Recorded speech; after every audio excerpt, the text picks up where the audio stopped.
Niño. Estamos en comunicación con Nadia Fink, ella es la autora de la colección Antiprincesas. Ella es una invitada de la casa, una bruja más. Muy buenas noches, Nadia, ¿cómo estás? Hola, buenas noches, muy bien. ¿Ustedes cómo andan las brujas?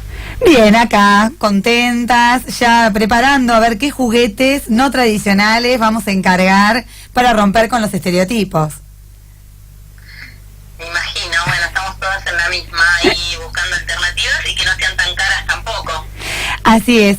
Bueno, queríamos conversar con vos, como lo hemos hecho en otras ocasiones, en relación a la literatura, ¿no? En el bloque anterior había dos personas que se dedican a juegotecas, hablábamos de qué juegos se pueden construir pensando en otras dinámicas, y también la literatura ha ayudado mucho al patriarcado, ¿no? A formar en roles y estereotipos de género. En ese contexto, la colección Antiprincesas, poder pensar antihéroes y antiprincesas, ha sido también todo un arribo. Sí, en realidad, bueno, justo Antiprincesas y Antihéroes llegó ya hace más de 3 años, ahí de la mano de también lo que fue el Ni Una Menos, entonces empezó también a haber una repercusión mucho más grande y pensar esto en desandar los estereotipos de género de la infancia es algo que a partir de ese momento nos desvela todos los días. Claro, y poder pensar en estas mujeres que fueron eligiendo, cómo las fueron buscando, cómo es la construcción de esos relatos de la colección.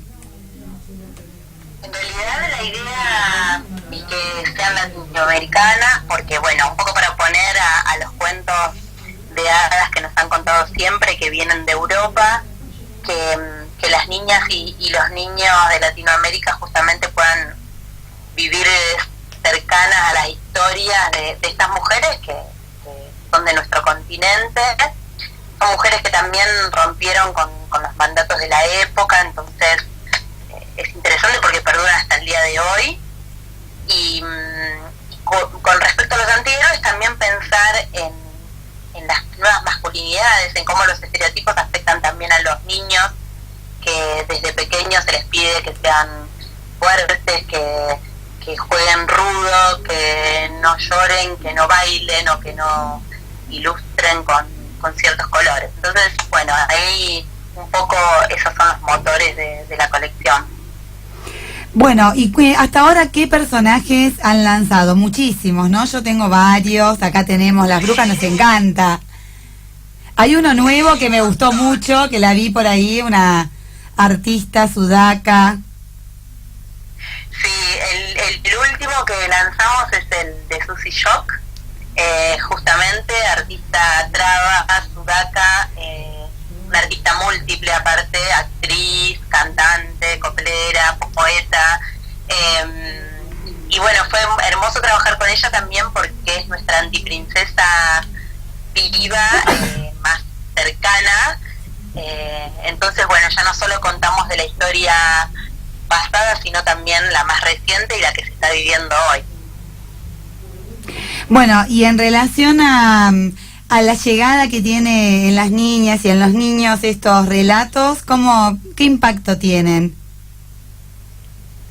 Seguimos recibiendo cada vez más, sobre todo pensando en lo que generó en las jóvenes y en las niñas, todo lo que fue la gran movilización de mujeres por el aborto seguro, legal y gratuito, que se ve a las pibas con sus pañuelos verdes, a las pibas pensando en sus derechos, en sus cuerpos.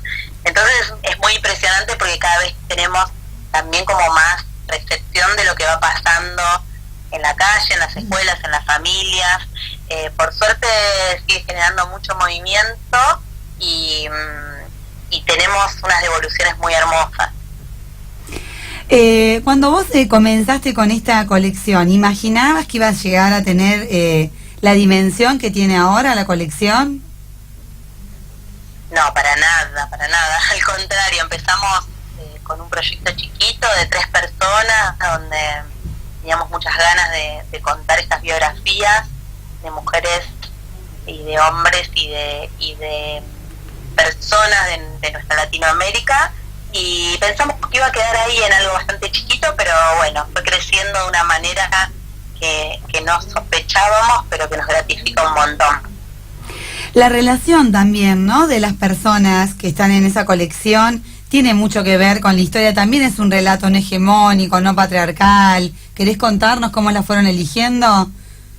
A esa Juana Zurduy, digo, esas personas, esos personajes de la colección también tienen que ver con una historia que por ahí no estaba tan contada, no era accesible para las niñas, los niños.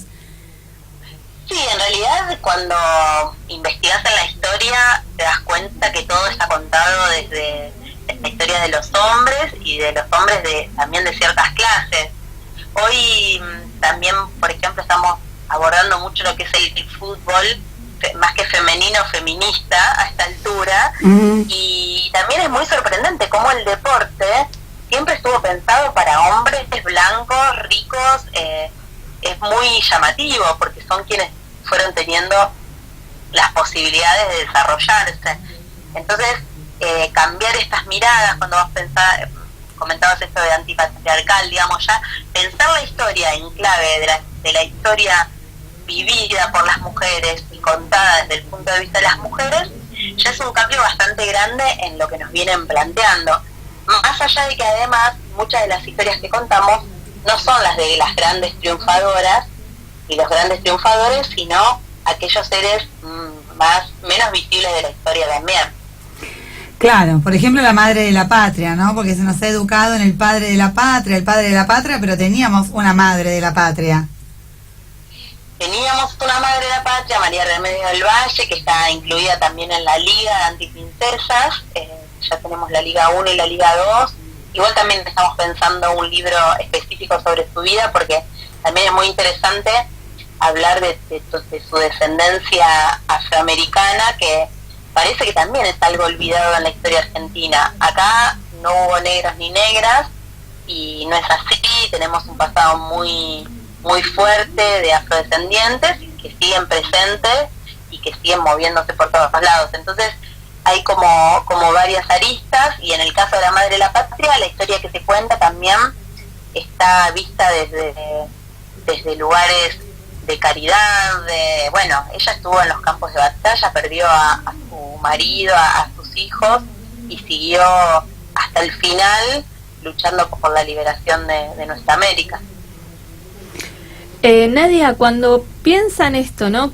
¿Cuáles son los personajes para armar las historias? ¿Tiene que ver con resonancias propias, o también han hecho alguna experiencia con niñas, niños, o niños y niñas que tienen cerca que les hacen pensar que serían personajes posibles? En realidad hay algo de resonancia propia, también que queremos tratar de dar cuenta de la mayor variedad posible, la mayor mixtura posible, para poder mostrar todas las posibilidades que hay, digamos, de ser mujer de mil diferentes formas y haciendo mil diferentes cosas. Escuchamos mucho a las infancias, nos dicen a veces, nos recomiendan algunos personajes y algunas mujeres. En general nos reímos bastante porque está bastante guiado por el mundo adulto, la sugerencia que nos hacen, pero escuchamos, respondemos, tratamos de ir viendo por qué camino seguir. En el caso, por ejemplo, de Susy Shock, si bien fue algo que pensábamos desde nuestro lugar, también la articulamos con Muchas Nueces, que es otra editorial cooperativa, al igual que la nuestra, que ya venían trabajando con los libros de Susy, los poemas, con crianza. Entonces, también en ese tejido de redes vamos descubriendo personajes e historias increíbles por contar. ¿Y cuál es la experiencia cuando presentan los libros? No sé si hacen algún taller de lectura o tienen algún momento de intercambio con las pibas y los pibes. ¿Qué es lo que aparece? ¿Qué es lo que devuelven? Hay de todo. En general, cuando hacemos alguna presentación con niñas y con niños, lo que primero tratamos de hacer es que lean nuestros libros para que tengan alguna batallita de preguntas y que se puedan sacar las dudas de hacer un intercambio con nosotras y con nosotros, porque por ahí si vas a algún lugar donde todavía no los leyeron, es más difícil el trabajo, digamos. Claro. Entonces cuando ya están más familiarizados, y es increíble lo que sale. A mí me pasó, por ejemplo, hace unos meses estuve en Perú y fuimos a una escuela donde habían leído y habían preparado unas cosas que nos hicieron llorar, digamos, pues no podíamos creer que ahí estaban generándose esas cosas. Lo primero que me pregunta una niña que levanta la mano, yo estaba delante de todo el colegio con un micrófono y la niña me dice, ¿te puedo hacer una pregunta? ¿Por qué elegiste a Frida que estaba casada con un hombre tan machista como Diego Rivera? Tenía 8 años la nena y me quedé helada porque digo, wow, qué cuestionamiento que a veces no hacen ni las personas grandes. Bueno, estuvo bueno poder charlar de algunas cosas y poder pensar, ella había visto la película de Frida donde a Frida también se la pone en un lugar muy de víctima, entonces también charlamos sobre eso, sobre los puntos de vista, sobre los lugares que ocupan y todo. Pero es impresionante lo que generan las chicas y los chicos, es impresionante cómo se acercan a personajes muy difíciles de relacionar. Por ejemplo, Clarice Lispector es una de las preferidas en general, y si uno la mira desde afuera, es una escritora brasileña, medio críptica en algunas cosas, y sin embargo, la historia contada como está, les atrae, les encanta y les gusta su perro loco que no se quedaba quieto, o a Galeano se acercan muchísimo cuando es una persona grande que tal vez en vida no tenía tanta cercanía con la niñez. Así que bueno, nos sorprenden todo el tiempo esas devoluciones que incluso se corren de lo que nosotros sospechamos cuando estamos armando los libros. ¿Cuáles son los nombres que hay en carpeta para próximos libros? Hay un montón, porque cada vez surgen más cosas, pero en lo que estamos trabajando en este momento, además de colecciones nuevas y de sumar escritoras, dibujantes, estamos haciendo como una red cada vez más grande, pero lo que estamos laburando en este momento es la Liga 3, que van a ser autoconclusivas a partir de ahora, empezar y terminar en el mismo libro, y que a esta liga que ya está armada se van a sumar Dandara, la esclava que generó una revolución en Brasil, y Las Lanceras de Artigas, que es una historia muy poco contada también de las luchas por la liberación de América. Bien, ¿y qué fecha aproximada para la publicación? No sabemos, yo creo que es más cerca de octubre, porque estamos trabajando ahí con bastante calma para poder ir armando una historia novedosa y tratando de recaudar los mayores datos posibles, porque hay pocos datos de este tipo de luchadoras, así que bueno, ahí hacemos como un trabajo de escarbar un poco. Muy bien, Nadia Fink, te agradecemos mucho este contacto con Viaje en Escoba y este viaje por esos personajes alternativos, ¿no? Que está buenísimo desde la infancia tener esa posibilidad de apertura de cabeza, de conocer esas otras historias y hasta de cuestionarlas, como esa nena en Perú, ¿no?